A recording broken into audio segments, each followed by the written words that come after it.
What's up YouTube, Saf here on Super Saf TV, and welcome to the detail speed test between the iPhone 7 Plus and the Samsung Galaxy Note 7.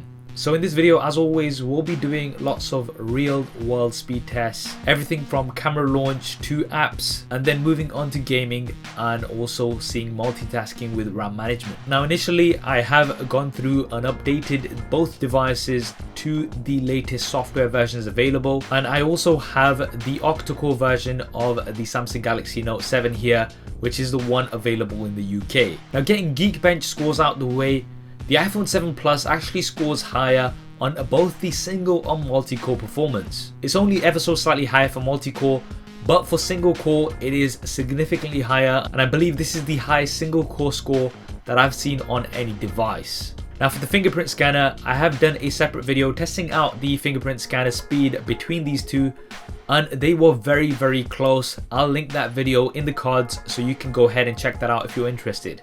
Now for the camera launch, there's a shortcut on the Samsung Galaxy Note 7 which is double pressing the home button, and this is faster compared to the iPhone 7, for which the quickest method I found was to unlock the device and launch the camera, which is pretty fast but not as fast as the Note 7 quick launch. Now getting through to the app test, you can see that we've got nothing open here, and these are the apps we'll be using in this test, starting off from the least intensive apps and then moving on to the more intensive apps such as gaming. So kicking off with the calculator, did finish loading first on the Note 7. What we'll do is we'll do a simple equation and I'll leave this on just to see if it stays open in the background.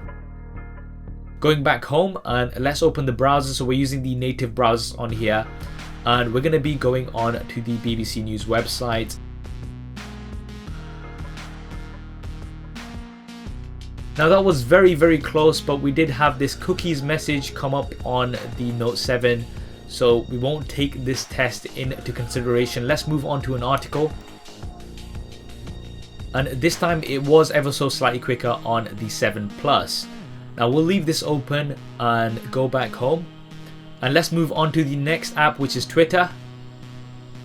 And it did finish first here on the Samsung Galaxy Note 7. We'll move on to notifications. Very close here, although we started seeing the content first on the 7 Plus. I believe they did finish fully at roughly the same time. Now let's move on to Instagram. Finished first on the Note 7. Now we'll go over onto my profile. Once again, ever so slightly quicker on the Note 7. And opening an image was also slightly quicker on the Note 7. Now let's move on to YouTube. So we're going to open both at the same time. However, the content loaded is slightly different, so we can't really take this test into consideration. We'll go on to trending and open the same video, and started playing first on the 7 Plus. Now we'll leave this video playing and move on to the next test, which is gaming, and we'll start off with one of the least intensive games here in the collection, and that's Angry Birds 2. We'll speed this up to see which one finishes first, and it is first on the 7 Plus. Now we'll leave both of these open, and let's now go on to the next game, which is Temple Run 2.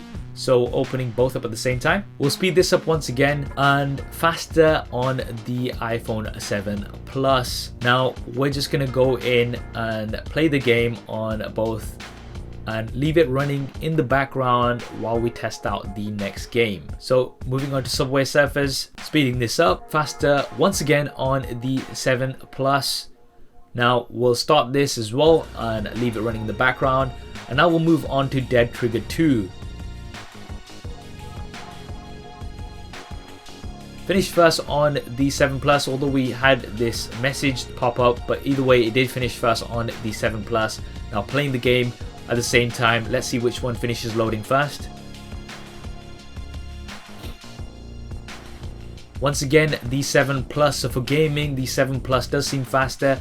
Yes, I know a lot of you are going to be saying that it's because it has a lower resolution, and that might be a factor towards it, but this is purely testing speed. Now let's just test out RAM management. So we're going to go and see if all of the apps that we had open previously are still in the same place where we left them. So first up, going into the calculator. Yep, same place. Moving on to the browser. both open in the same place. We'll go on to Twitter now. Still in notifications where we left them. Instagram, yep, still on the same image that we left it on. Moving on to YouTube, the same place. Let's play the video. Starts playing on the 7 Plus, a little bit faster there. Angry Birds 2, same place. Temple Run 2, also the same place.